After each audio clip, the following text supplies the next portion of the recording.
Tours Métropole Val-de-Loire et Vinci Autoroutes se mobilisent pour la décarbonation des transports. Une convention les lie désormais autour d'un objectif ambitieux permettant à la métropole tourangelle de se montrer pionnière sur le terrain des mobilités douces et bas carbone.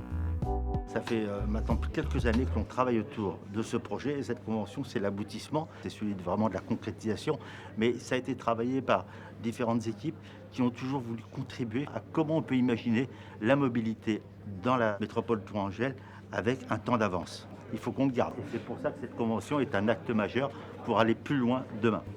Selon le président de Vinci Autoroutes, cette convention va effectivement permettre d'aller très loin. Je crois clairement que la convention bas carbone que signe aujourd'hui la métropole de Tours avec Vinci Autoroutes est une démarche historique.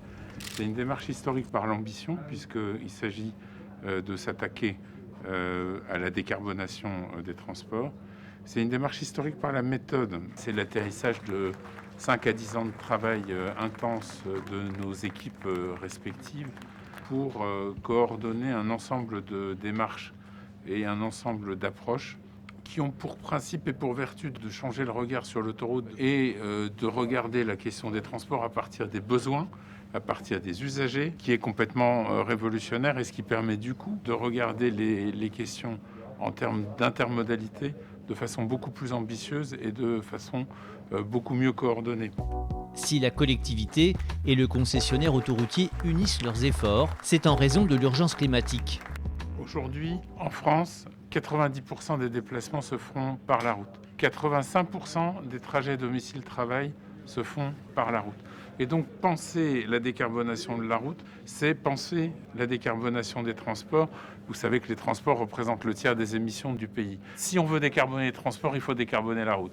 Et pour décarboner la route, il faut la regarder différemment. Il faut utiliser des énergies décarbonées, intensifier les usages, multiplier et faciliter tous les échanges intermodaux de façon à ce que les pratiques et les usages évoluent. Dans la métropole tourangelle, les mobilités sont donc repensées. Il y aura bientôt des pôles d'échange multimodaux, des parcs de covoiturage et tous les outils nécessaires pour favoriser les transports collectifs et partagés.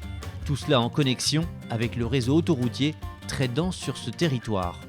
L'atout de Tours, c'est son réseau autoroutier, puisqu'entre l'A10, la 85 et la 28, Tours est particulièrement bien desservi sur les axes nord-sud, est-ouest. C'est un atout absolument considérable pour la desserte, pour l'accessibilité, pour l'activité économique.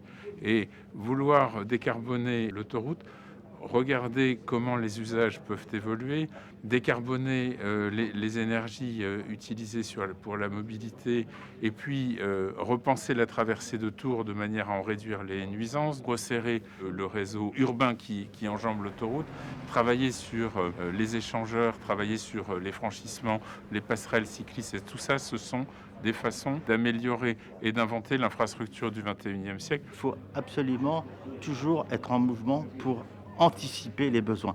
Pas seulement les subir, il faut anticiper. On voit bien que 75% des déplacements se font seuls. C'est comment on peut dire aux gens on peut faire différemment. Et nous sommes un territoire qui accepte l'innovation parce que c'est dans nos gènes.